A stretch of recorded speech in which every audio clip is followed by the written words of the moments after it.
या भक्ती काज नाही लाज धरिता.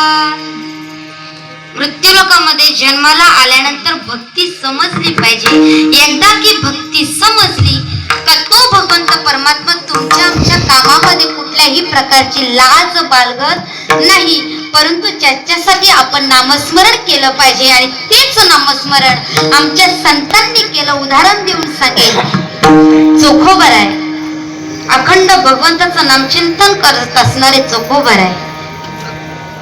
त्याच्या पत्नीला दिवस गेले होते, परंतु त्यावेळेस आषाढी कार्तिकी विसरू नका मज सांगत तसे गुंज पांडुरंगा.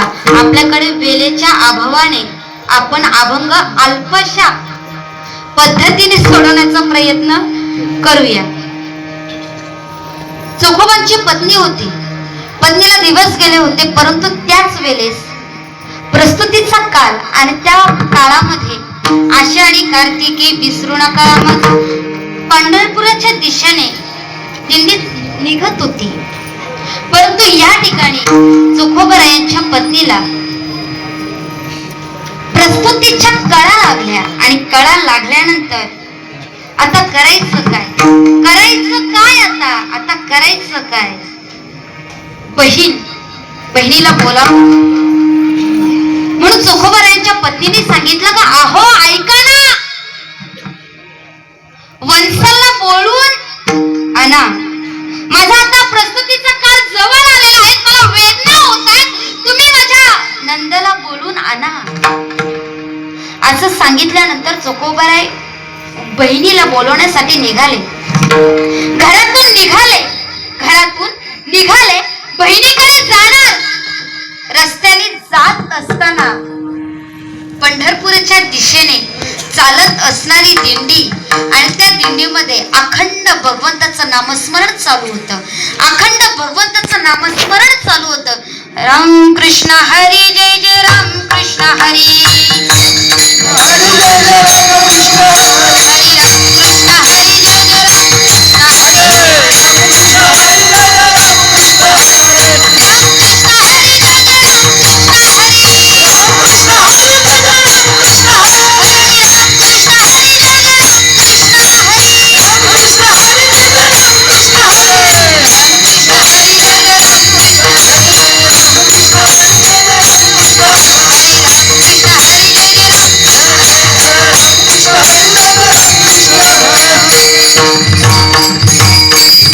पंढरपूरच्या दिशेने जात असताना अखंड भगवंताचं नामस्मरण चालू होतं आणि ते नामस्मरण चोखोबरायांच्या कानावरती पडलं. आता करायचं काय, आता करायचं काय.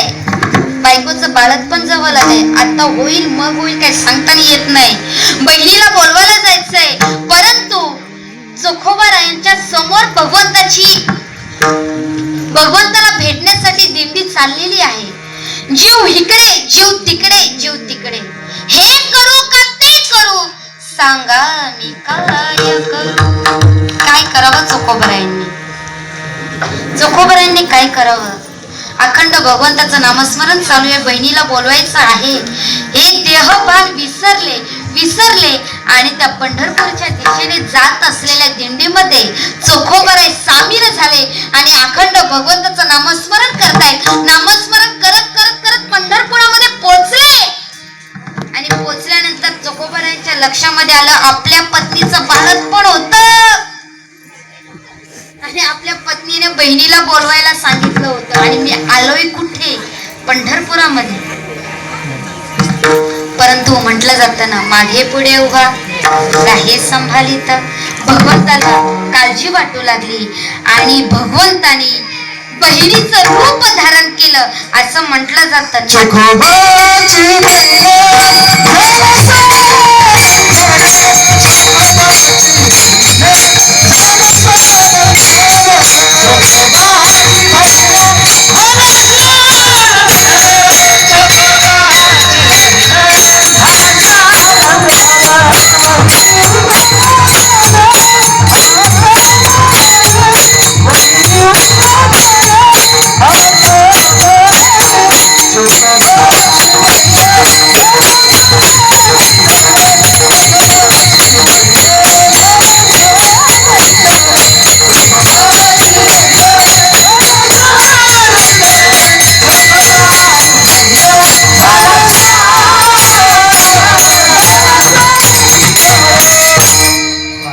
चकोबाची बहीण झाला शारंग धरू.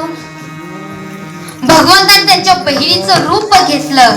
नटतो येण्याची नटावा. भगवंत नटले, परंतु नटल्यानंतर तुम्हा मला वाटणार सुद्धा नाही का भगवंत आहेत म्हणून. चकोबारायांच्या बहिणीचं रूप घेतलं आणि रूप घेतल्यानंतर त्या चकोबारायांच्या दारात गेले. थाप मारली, वहिनी दार उघडा, दादाने मला पाठवलंय.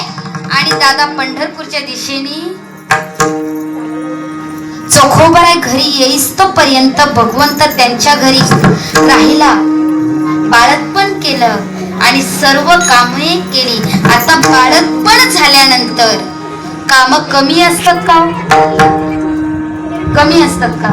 भरपूर असतात. एवढी कामे भगवंताने केली, मग कशाच्या जीवावरती आणि कुणासाठी केली? एवढंच नाही, नाथांच्या घरी गेले 36 वर्ष भगवंत राबत होता. कावडीने पाणी आणत चक्र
भगवंत नाथांच्या घरी 36 वर्ष कावडीने पाणी भरत होता.